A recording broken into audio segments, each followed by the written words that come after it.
pénal, ça n'est pas que la police judiciaire, c'est aussi un certain nombre d'agents spécialisés de l'administration, inspection du travail, administration fiscale, inspecteur de l'environnement ou encore ceux de la DGCCRF. Et vous aurez souvent des nouvelles de ces agents avant même d'avoir un contact approfondi avec la police. Oui, parce que c'est vrai qu'à côté des investigations pénales qui sont menées donc par la police, on a ces autorités administratives qui ont des pouvoirs qui sont propres.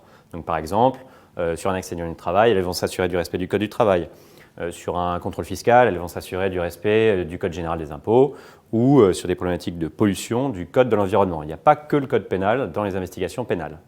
Et ces investigations qui interviennent donc dans des domaines de régulation très spécialisés sont souvent menées en amont des investigations pénales afin d'aiguiller les services de police.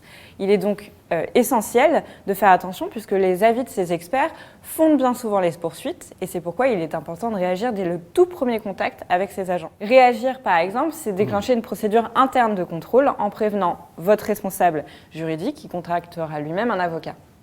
Et réagir, c'est aussi préparer l'ensemble des documents bien en amont qui seront nécessaires à la défense de la société, mais préparer aussi toutes les auditions qui pourraient se tenir dans ce cadre purement administratif, parce qu'il n'y a pas que la police qui peut faire des auditions, ces agents administratifs ont aussi ce pouvoir-là.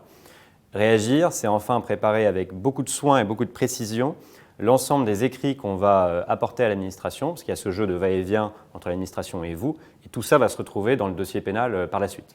Question, est-ce qu'il est possible de négocier avec l'administration pour mettre fin à une procédure pénale en cours? À vrai dire, pas toujours, puisque par exemple en matière fiscale, avec la récente loi de 2018, l'administration fiscale a l'obligation de dénoncer certains faits de fraude fiscale au parquet.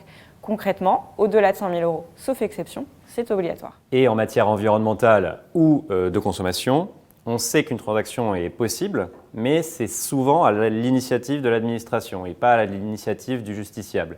En plus, si la transaction dans ces domaines-là couvre en général l'entreprise, il faut savoir qu'elle ne s'étend pas nécessairement aux personnes physiques. Donc il y a des choix stratégiques à faire.